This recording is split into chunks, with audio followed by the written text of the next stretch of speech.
ಓಂ ಸದ್ಗುರುನಾಥ ಶರಣಂ ಜಯ ಜಯ. ಓಂ ಸಚ್ಚಿದಾನಂದ ಶರಣಂ ಜಯ ಜಯ. ಎಲ್ಲರಿಗೂ ನನ್ನ ನಮಸ್ಕಾರಗಳು.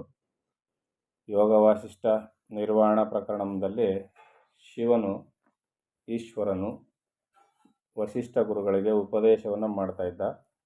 ವಸಿಷ್ಠರು ಮೂಲದಲ್ಲಿ ಕೇಳಿದ ಪ್ರಶ್ನೆ ಯಾವುದು? ನಿಜವಾದ ದೇವನ್ಯಾರು, ನಿಜವಾದ ಪೂಜೆ ಯಾವುದು? ಆ ಪ್ರಶ್ನೆ ಬಂದ ನಂತರ ಆಮೇಲೆ ಏನು ಕೇಳಿದ್ದ? ಈ ಜೀವಾತ್ಮನಾಗುವುದು ಹೇಗೆ, ಪರಮಾತ್ಮನು ತಾನೇ ಇದ್ದು ಜೀವಾತ್ಮನಾಗುವುದು ಹೇಗೆ, ಜೀವಾತ್ಮನಾಗಿ ಮತ್ತೆ ಪರಮಾತ್ಮನಾಗುವುದು ಹೇಗೆ, ಈ ದೇಹ ಬಿದ್ದೋಗುವುದು ಹೇಗೆ, ಹುಟ್ಟು ಸಾವುಗಳ ರಹಸ್ಯವೇನು, ಎಲ್ಲವನ್ನು ವಸಿಷ್ಠ ಗುರುಗಳು ಶಿವನಲ್ಲಿ ಕೇಳಿದರು. ಎಲ್ಲದಕ್ಕೂ ಸಾಂಗವಾಗಿ ಶಿವನು ಉಪದೇಶವನ್ನು ಮಾಡ್ತಾ ಇದ್ದು. ಇವೆಲ್ಲವೂ ಕೂಡ ಆ ಚಿತ್ ಸಂಕಲ್ಪದಿಂದಲೇ, ಆ ಮಹಾಚಿತ್ತಿನ ಸಂಕಲ್ಪದಿಂದಲೇ ಜಗತ್ತು ಹುಟ್ಟಿದ್ದು, ತ್ರಿಮೂರ್ತಿಗಳು ಹುಟ್ಟಿದ್ದು, ದೇವತೆಗಳು ಹುಟ್ಟಿದ್ದು. ಅಲ್ಲಿ ಹುಟ್ಟೆಂಬುದೇ ಸುಳ್ಳು. ಯಾಕೆ? ಸಂಕಲ್ಪದಿಂದ ಹುಟ್ಟಿದವ್ರನ್ನೆಲ್ಲ ಹುಟ್ಟಿದ್ರು ಅಂತ ಹೇಳೋಕ್ಕಾಗುತ್ತಾ? ಸಂಕಲ್ಪದಲ್ಲಿ ನಾನೊಂದು ವಸ್ತುವನ್ನು ಕಲ್ಪಿಸ್ಕೊಂಡೆ, ಅದು ಹುಟ್ಟಿತು ಅಂತ ಹೇಳಿದ್ರೆ ಅದಕ್ಕೆ ನಗೆ ಪಾಟಲಿಗೆ ಈಡಾಗುವಂಥ ಒಂದು ಸರಿ ಹುಟ್ಟುವುದಿಲ್ಲ. ಅದು ಸಂಕಲ್ಪದಲ್ಲಿ ಹುಟ್ಟಿದಂತೆ ಕಾಣ್ತದೆ, ಆದರೆ ಸಂಕಲ್ಪ ನಿಂತೊಡನೆ ಅದು ನಿಂತೋಗುತ್ತೆ. ಈ ರೀತಿಯಲ್ಲಿ ಜಗತ್ತು ಮತ್ತು ಸಕಲ ಜೀವರಾಶಿಗಳು ಅಂತ ಮತ್ತಿಷ್ಟೆಲ್ಲ ವ್ಯಾಪಾರ ಚೆನ್ನಾಗಿ ನಡೀತಾ ಇದೆಯಲ್ಲ, ಘಟಿಸ್ತಾ ಇದೆಯಲ್ಲ, ಘಟನಾವಳಿಗಳು ನಡೀತಾ ಇದೆಯಲ್ಲ ಅಂದಾಗ ಇಲ್ಲಿ ಪ್ರಾತಿಭಾಸಿಕ ಸತ್ಯದಲ್ಲಿ ಪಾರಮಾರ್ಥ ಸತ್ಯಕ್ಕೂ ಪ್ರಾತಿಭಾಸಿಕ ಸತ್ಯಕ್ಕೂ ವ್ಯತ್ಯಾಸ ಇದೆ. ಪ್ರಾಪಂಚಿಕ ವ್ಯವಹಾರಕ್ಕೂ ಪಾರಮಾರ್ಥ ವ್ಯವಹಾರಕ್ಕೂ ಬಹಳ ವ್ಯತ್ಯಾಸ ಇದೆ. ನಿಜವಾಗಿ ತಿಳಿದು ನೋಡಿದ್ರೆ ಏನೂ ಇಲ್ಲದೆ ತಾನೇ ತಾನಾಗಿರ್ತಕ್ಕಂಥ ಪರವಸ್ತುವು ಇದೆ ಅಂತ ಕಲ್ಪಿಸ್ಕೊಂಡಾಗ ಜಗದ್ರೂಪವಾಗಿ ವಿಜೃಂಭಿಸ್ತಾ ಇರ್ತದೆ. ಆ ವಿಜೃಂಭಿಸುವ ಈ ಜಗತ್ತಿನಲ್ಲಿ ಮನಸ್ಸು ಹರಡಿಕೊಂಡಾಗ ಎಲ್ಲವೂ ಸತ್ಯ. ತ್ರಿಮೂರ್ತಿಗಳು ಸತ್ಯ, ಜಗದ್ ವ್ಯಾಪಾರ ಸತ್ಯ, ಸಕಲ ಜೀವರಾಶಿಗಳು, ಜಡ ವಸ್ತುಗಳು ಪ್ರತಿಯೊಂದು ಸತ್ಯ.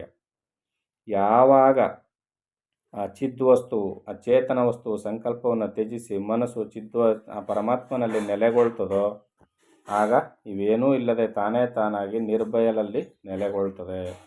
ಇದನ್ನು ಈಶ್ವರನು ವಸಿಷ್ಠರಿಗೆ ತಿಳಿಸಿ ಹೇಳ್ತಾ ಇದ್ದಾನೆ. ಆ ಮೂಲಕ ನಮ್ಮೆಲ್ಲರ ಜ್ಞಾನದ ಕಣ್ಣನ್ನು ತೆರೆಸ್ತಾ ಇದ್ದಾನೆ. ಶಿವನು ಮುಂದುವರೆದು ಹೇಳ್ತಾನೆ, ಅದರಿಂದ ಒಂದೇ ಒಂದು ಚಿದ್ರೂಪವೇ ಎಲ್ಲ ಪ್ರಾಣಿಗಳಾಗಿ ಇರುವುದು. ಅದು ಕೇವಲ ಸ್ವಾನುಭೂತಿಮಯವಾಗಿರುವುದು. ಇದು ಸ್ವಂತ ಅನುಭೂತಿಗೆ ಒಳಗಾಗಿರ್ತಕ್ಕಂಥದ್ದು. ಪ್ರಕಾಶಮಯವಾಗಿ ಇವೆಲ್ಲವನ್ನು ಬೆಳಗುವುದರಿಂದ ಈ ದೇವನು ಶುದ್ಧವಾಗಿದ್ದಾನೆ. ಅದನ್ನು ರುದ್ರನೆಂದು ಈಶ್ವರನೆಂದು ಬಲ್ಲವರು ತಿಳಿದವರು ಹೇಳುವರು.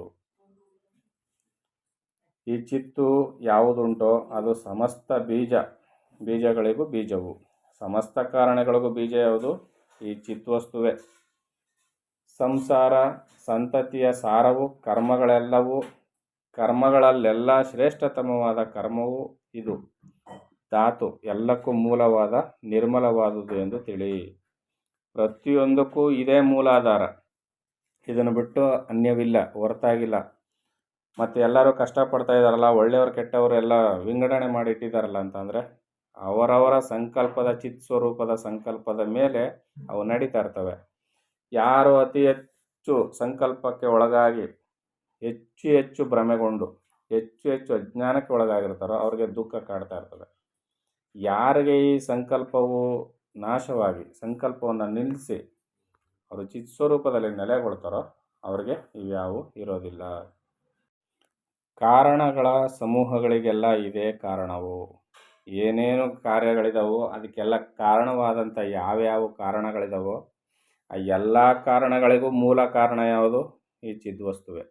ಆದರೂ ತಾನು ಯಾವ ಕಾರಣದಿಂದಲೂ ಹುಟ್ಟಿದುದಲ್ಲ. ಯಾಕಂದರೆ ಪರಮಾತ್ಮನಂತಕ್ಕಂಥವನು ಹುಟ್ಟಿದವನೇ ಅಲ್ಲ, ಯಾವ ಕಾರಣದಿಂದಲೂ ಹುಟ್ಟಿದವನಲ್ಲ.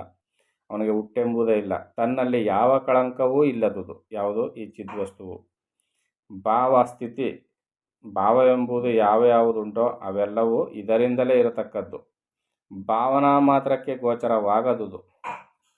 ಎಲ್ಲ ಭಾವನೆಗಳು ಇವನಲ್ಲಿಯೇ ಇರತಕ್ಕಂಥದ್ದು, ಆದರೆ ಭಾವನೆಗಳಿಗೆ ಗೋಚರವಾಗದೇ ಇರತಕ್ಕಂಥ ಚೇತನ ವಸ್ತು ಇದು. ಜನ್ಮಾದಿಗಳು ಯಾವುವೂ ಇಲ್ಲದುದು. ಚೇತನ ಅಂದರೆ ಸರ್ವ ಬುದ್ಧಿ ಪ್ರತಿಗಳಿಗೆಲ್ಲ ವೃತ್ತಿಗಳಿಗೆಲ್ಲ ಇದೇ ಚೇತನವು, ಇದೇ ಪ್ರಕಾಶವು. ಚೇತನಾತ್ಮ ಅಂದರೆ ಜೀವನಲ್ಲಿ ಚೇತನವಾಗಿ ಕುಳಿತಿರುವುದೂ ಇದೆ. ಜೀವಾತ್ಮನೇ ಚೇತನವೇ ತಾನೇ ಕಾಣ್ತಾ ಇರೋದು. ಜೀವಾತ್ಮನು ಯಾರು ಅಂದರೆ ಪರಮಾತ್ಮನ ಆ ಪ್ರತಿಬಿಂಬವೇ. ಆ ಪ್ರತಿಬಿಂಬದಲ್ಲಿಯೂ ಕೂಡ ಚೇತನವಾಗಿ ತಾನೇ ಇರತಕ್ಕಂಥದ್ದು. ಚೇತ್ಯ ಅಂದರೆ ಕಾಣುವ ದೃಶ್ಯಗಳಿದೆಯಲ್ಲ, ಪ್ರಪಂಚ ಇದೆಯಲ್ಲ, ಅದಕ್ಕೆಲ್ಲ ಚೇತನವಾಗಿರುವುದು, ಚೇತ್ಯಗಳಿಗೆಲ್ಲ ಅಧಿಷ್ಠಾನತ್ವ ತತ್ವವಾಗಿರುವುದು. ಈ ಕಾಣ್ತಕ್ಕಂಥ ಪ್ರಪಂಚ ಏನು ಕಾಣ್ತಾಯಿಲ್ಲ ಜಗತ್ತು, ಜಗತ್ತಿಗೆಲ್ಲ ಅಧಿಷ್ಠಾನ ತತ್ವವಾಗಿರುವುದು ಇದೆ. ಯಾಕಂದರೆ ಇದರ ಅಧಿಷ್ಠಾನ ಇಲ್ಲದಿಂದ ನಾವೇನು ಕಾಣೋದೇ ಇಲ್ಲ. ಕಾಣ್ತಾ ಇರುವುದು ಇದೇ ಆಗಿರುವುದು, ಬಹುರೂಪವಾಗಿ ಕಾಣಿಸುವುದು ಇದೆ. ಈ ಚೆನ್ನಾಗಿ ಅರ್ಥ ಮಾಡ್ಕೋಬೇಕು ಇದನ್ನೆಲ್ಲ. ನಿಜವಾಗಿ ಅದ್ವೈತವನ್ನು ಚೆನ್ನಾಗಿ ತಿಳ್ಕೊಂಡ್ರೆ ನಮಗೆ ಜ್ಞಾನ ಚೆನ್ನಾಗಿ ಕೆಲಸ ಮಾಡ್ತದೆ. ಇಂದ್ರಿಯಗಳಿಗೆಲ್ಲ ಪ್ರಕಾಶಕನು, ಇಂದ್ರಿಯಾದಿಗಳಿಗೆ ಯಾವುದಕ್ಕೂ ಗೋಚರನಾಗದವನು, ಅಲೌಕಿಕವಾದುದು, ಪ್ರಕಾಶ ರೂಪವಾದುದು, ಬೀಜಗಳಿಗೆಲ್ಲ ತನ್ನಲ್ಲಿಯೇ ಉಳ್ಳದ್ದು, ಆದರೂ ಕೇವಲ ಚಿತ್ತೆ ಆಗಿರತಕ್ಕದ್ದು, ವಿಮಲವಾದುದು ಎಂದು ತಿಳಿದವರು ಬಲ್ಲರು. ಈ ಪರಮಾತ್ಮ ತತ್ವ ಸರ್ವ ಬೀಜಗಳಿಗೂ ಇದೇ ಮೂಲ ಬೀಜ. ಏನೇನು ಹುಟ್ಟಿದೆಯೋ ನಾನಾ ಥರದ ಬೀಜಗಳಿದೆ ಜಗತ್ತಿನಲ್ಲಿ. ನಾನಾ ಥರದ ಬೀಜಗಳು ಅಂದ್ರೇನು? ಸಕಲ ಜೀವರಾಶಿಗಳು, ಚಿತ್ತು, ಜಡ, ಚೇತನ ವಸ್ತುಗಳೆಲ್ಲ ಇದೆಯಲ್ಲ, ಇವೆಲ್ಲವೂ ಬೀಜ. ಇವೆಲ್ಲಕ್ಕೂ ಮೂಲ ಬೀಜಗಳು ಏನೇನಿದಾವಲ್ಲ, ಎಲ್ಲದಕ್ಕೂ ಮೂಲ ಬೀಜ ಯಾವುದು? ಇದೆ. ಯಾಕಂದರೆ ಎಲ್ಲ ಹುಟ್ಟಿರೋದಲ್ಲಿಂದ, ಇಲ್ಲಿಂದಲೇ. ಯಾವಾಗ ತನ್ನ ಮೂಲ ಶಕ್ತಿಯ ಮಾಯೆಯನ್ನು ಒಳಗೊಂಡು ತಮೋಗುಣದಲ್ಲಿ ಇವೆಲ್ಲವನ್ನು ಸಂಕಲ್ಪ ಮಾಡಿ ಹುಟ್ಟಿದೆವು, ಇವೆಲ್ಲವೂ ಚೇತನದಿಂದಲೇ ಹುಟ್ಟಿದಂಥವು. ಎಲ್ಲಕ್ಕೂ ಆಧಾರವಾಗಿರ್ತಕ್ಕಂಥದ್ದು ಇದೆ, ಎಲ್ಲವನ್ನು ತನ್ನೊಳಗೆ ಒಳಗೊಂಡಿರ್ತಕ್ಕಂಥದ್ದು ಇದೆ. ಆದರೆ ಯಾವುದಕ್ಕೂ ಅಂಟಿಕೊಂಡಿರೋದಿಲ್ಲ. ಈಗ ನಾವು ಒಂದು ಯಾವ್ದಾದ್ರು ವಸ್ತುವನ್ನು ಸಂಕಲ್ಪ ಮಾಡ್ಕೊಳ್ತೀವಿ, ಆ ಜಗತ್ತಿನ ನಾನಾ ಪರಿಕಲ್ಪನೆಗಳನ್ನ ಮಾಡ್ಕೊಳ್ತೀವಿ. ಎಲ್ಲವೂ ಎಲ್ಲಿ ಹುಟ್ಟಿತು? ನನ್ನಿಂದಲೇ ಮೂಲ ಬೀಜ ಯಾವುದು? ನನ್ನ ಸಂಕಲ್ಪವೇ. ನನ್ನ ಸಂಕಲ್ಪದಲ್ಲಿ ಜಗತ್ತು ನಿರ್ಮಾಣ ಆಯಿತು, ಒಂದೊಂದಕ್ಕೂ ಒಂದೊಂದು ಬೀಜದ ಅಂಕುರವಾಯಿತು. ಆದರೆ ಎಲ್ಲವೂ ನನ್ನೊಳಗೆ ಇದೆ, ನನ್ನೊಳಗೆ ಅಡಕವಾಗಿದ್ದಾವೆ. ಚೆನ್ನಾಗಿ ಅರ್ಥ ಮಾಡ್ಕೋಬೇಕು. ಆದರೆ ನಾನು ಯಾವುದಕ್ಕೂ ಅಂಟ್ಕೊಂಡಿಲ್ಲ. ಇದೇ ತಾನೇ? ಕೂತ್ಕೊಂಡಿದ್ದೀನಿ, ಸಂಕಲ್ಪ ಮಾಡ್ಕೊಳ್ತಾನೇ ಇದ್ದೀನಿ. ನಾನು ಯಾವಾಗ ಸಂಕಲ್ಪವನ್ನು ನಿಲ್ಲಿಸ್ತೀನಿ, ಅವೆಲ್ಲ ಎಲ್ಲೆಲ್ಲಿದ್ದು ಅಲ್ಲಲ್ಲೇ ಹೊರಟೋಗುತ್ತೆ. ಏನೂ ಇರೋದಿಲ್ಲ. ಸಂಕಲ್ಪದಲ್ಲಿ ಬಂದು ಸಂಕಲ್ಪದಲ್ಲಿ ಹೊರಟೋಗುತ್ತೆ. ನಾನು ಯಾವುದಕ್ಕೂ ಅಂಟುಕೊಂಡಿರೋದಿಲ್ಲ. ಇದನ್ನು ಚೆನ್ನಾಗಿ ತಿಳಿದು ವಿವೇಚನೆ ಮಾಡಬೇಕು ಇವೆಲ್ಲನೂ. ನಾವು ಸತ್ಯವೆಂದುಕೊಂಡಿರುವ ಪೃಥ್ವಿಯಾದಿ ಪಂಚಭೂತಗಳು ಒಂದೂ ಅದರಲ್ಲಿ ಇಲ್ಲವೆಂದು, ಅದು ಅಸತ್ಯವು. ಆದರೂ ದೇಶಕಾಲಾದಿಗಳ ಬಾಧೆ ಇಲ್ಲದುದು ಎಂದು, ಸನ್ಮಯವು, ಯಾವುದೊಂದು ವಿಕಾರವೂ ಇಲ್ಲವೆಂದು, ಶಾಂತವಾಗಿರುವುದೆಂದು, ಅದು ಒಂದೇ ಒಂದಾಗಿರುವುದರಿಂದ ಸತ್ಯ ಅಸತ್ಯ ಎಂಬ ಭಾವಗಳಿಲ್ಲದಿರುವುದು, ತಾನೇ ತಾನಾಗಿ ಹರಡಿಕೊಂಡಿರುವುದರಿಂದ ಬಹುದೊಡ್ಡದಾಗಿ ಕಾಣಿಸುವ ಈ ಜಗತ್ತು, ಇದಕ್ಕೆ ಕಾರಣವಾದ ಈಶ್ವರನು, ಅಂತವಾದ ಮೇಲೆಯೂ ಉಳಿಯುವ ಚಿನ್ಮಾತೃವಾದುದು ಯಾವುದೋ ಅದೇ ಬ್ರಹ್ಮವು, ಇನ್ನೊಂದು ಅಲ್ಲ ಎಂದು ತಿಳಿ. ಈಗ ನಾನು ಪರಮಾತ್ಮ, ನಾನು ಅಜ್ಞಾನವನ್ನು ಒಡಗೂಡಿ ಸಂಕಲ್ಪವನ್ನು ಮಾಡ್ತಾಯಿದ್ದೀನಿ. ಸಂಕಲ್ಪದಲ್ಲಿ ನಾನು ಏನೇನು ಬೇಕಾದ್ರೂ ಸಂಕಲ್ಪ ಮಾಡ್ಬೋದು, ನೀವುಗಳು ಕೂಡ ಹಾಗೆ ಮಾಡ್ಬೋದು. ಆದರೆ ಸಂಕಲ್ಪವನ್ನು ನಿಲ್ಲಿಸಿದಾಗ ಅಲ್ಲಿ ಬರ್ತಕ್ಕಂಥ ಎಲ್ಲ ಸಂಕಲ್ಪಮಯವಾಗಿ ಏನೇನು ಕಾಣ್ತಾ ಇರ್ತೀರೋ ಅವೆಲ್ಲವೂ ಇಲ್ಲವಾಗುತ್ತೆ. ಇಲ್ಲವಾದಾಗ ನೀವಿರೋದಿಲ್ವಾ? ನೀವಿದ್ದೇ ಇರ್ತೀರಿ, ಆದರೆ ಅವು ಯಾವೂ ಇಲ್ಲದಂಗಾಗುತ್ತೆ. ಇಲ್ಲಿಯೂ ಕೂಡ ಮಹಾಚೇತನವಾಗಿರ್ತಕ್ಕಂಥ ಈ ಪರಬ್ರಹ್ಮ ವಸ್ತುವಿನಲ್ಲಿ ಆ ಚಿತ್ಸಂಕಲ್ಪವು ನಿಂತು ಹೋದಾಗ ಜಗತ್ತು ಸಂಪೂರ್ಣವಾಗಿ ಇಲ್ಲವಾಗುತ್ತೆ. ಹೇಗೆ ಉತ್ಪತ್ತಿ ಆಯಿತೋ ಹಾಗೆ ಇಲ್ಲವಾಗುತ್ತೆ. ಭೂಮಿಯನ್ನು ಒಳಗೊಂಡು ಪಂಚಭೂತಗಳು ಕೂಡ ಇಲ್ಲವಾಗುತ್ತೆ. ಅದೇ ನಿರ್ಭಯಲಾಗಿ ತಾನೇ ತಾನಾಗಿರ್ತಕ್ಕಂಥದ್ದು, ಅದು ಕಲ್ಪಿಸಿಕೊಳ್ಳಲಿಕ್ಕೆ ಸಾಧ್ಯವಿಲ್ಲದ ಸ್ಥಿತಿ ಯಾವುದು? ಆ ನಿರ್ಭಯಲ ಸ್ಥಿತಿ. ಇಲ್ಲಿ ಎಲ್ಲವೂ ನಡೀತಾ ಇರ್ತದೆ, ಎಲ್ಲವೂ ನಿಂತು ಹೋದ್ಮೇಲೆ ತಾನೇ ತಾನಾಗಿ ಅದು ಉಳಿದಿರ್ತದೆ. ಚೇತನ ವಸ್ತುವು, ಆ ಪರತತ್ವ ವಸ್ತು ತಾನೇ ತಾನಾಗಿ ಇರ್ತದೆ, ಅದಕ್ಕೆ ನಾಶವಿಲ್ಲ. ಯಾಕೆ? ಇವೆಲ್ಲವೂ ಅದರ ಸಂಕಲ್ಪದಿಂದಲೇ ಉದಿಸಿದವು, ಅದರ ಸಂಕಲ್ಪದಲ್ಲೇ ಅಣಗಿ ಹೋಗ್ತವಷ್ಟೆ. ಆದ್ದರಿಂದ ಇದು ನಿತ್ಯ ನೂತನವಾದದ್ದು, ಯಾವಾಗಲೂ ಇರ್ತಕ್ಕಂಥದ್ದು ಈ ಪರಮಾತ್ಮ ತತ್ವ. ಅದು ತಾನೇ ಮತ್ತೊಂದರ ಅಪೇಕ್ಷೆ ಇಲ್ಲದೆ ರಾಗಾತ್ಮಕವಾಗುವುದು, ಅಂದರೆ ಭೋಗದ ಪ್ರವೃತ್ತಿಗೆ ಅದೇ ಕಾರಣವಾಗುವುದು. ನಾನು ಅನುಭವಿಸ್ಬೇಕು ಅಂತ ಅಂದ್ಕೊಂಡಾಗ ತಾನೇ ಆಸೆ ಆಕಾಂಕ್ಷೆಗಳೆಲ್ಲ ಹುಟ್ಟೋದು. ಅದು ಸಿಕ್ಕದೇ ಇದ್ದಾಗ ದುಃಖ ಪಡುವ ರೀತಿಯು ತನ್ನಿಂದಲೇ ಅದು ಆಗುವುದು.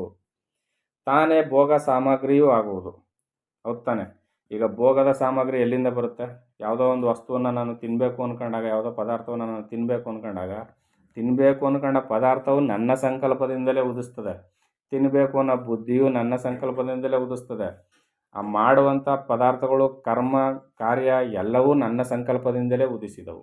ಎಲ್ಲದಕ್ಕೂ ಮೂಲ ಕಾರಣ ಯಾವುದು? ನನ್ನ ಸಂಕಲ್ಪವೇ. ಪ್ರತಿಯೊಂದು ಅದೇ ತಾನೇ ಆಗಿರ್ತದೆ. ಅಂದಮೇಲೆ ಎಲ್ಲದಕ್ಕೂ ಮೂಲ ಕಾರಣ ಯಾರು? ನಾನು, ನನ್ನ ಸಂಕಲ್ಪವೇ ಆಗಿರ್ತದೆ. ಈ ರೀತಿಯಲ್ಲಿ ಆ ಚಿತ್ತಿನ ಸಂಕಲ್ಪದಲ್ಲಿ ಎಲ್ಲವೂ ನಡೀತಾ ಇರ್ತದೆ. ತಾನೇ ಭೋಗ ವಸ್ತುವಾಗುತ್ತೆ, ಭೋಗದ ಸಾಮಗ್ರಿಯೂ ಆಗುತ್ತೆ, ತಾನೇ ಭೋಗವೂ ಆಗ್ತದೆ, ತಾನೇ ಭೋಗ ಪ್ರವೃತ್ತಿಯೂ ಆಗ್ತದೆ. ತಾನು ಆಕಾಶದಂತೆ ನಿರವಯವಾಗಿದ್ದರೂ ಚಿತ್ರ ವಿಚಿತ್ರವಾದ ಮೂರ್ತ ವಸ್ತುವು ತಾನೇ ಆಗುವುದು. ಕಾಣಬರ್ತಕ್ಕಂಥ ಪ್ರತಿಯೊಂದು ಚಿತ್ರ ವಿಚಿತ್ರವಾದ ವಸ್ತುವು ತಾನೇ ಆಗಿ ಬೆಳಗ್ತಾ ಇರ್ತದೆ. ಇನ್ನು ಮುಂದಿನ ಆಡಿಯೋದಲ್ಲಿ ವಸಿಷ್ಠರಿಗೆ ಶಿವನು ಏನು ತಿಳಿಸ್ತಾನೆ ಅಂತ ನೋಡೋಣ. ಎಲ್ಲರಿಗೂ ಒಳ್ಳೆಯದಾಗಲಿ.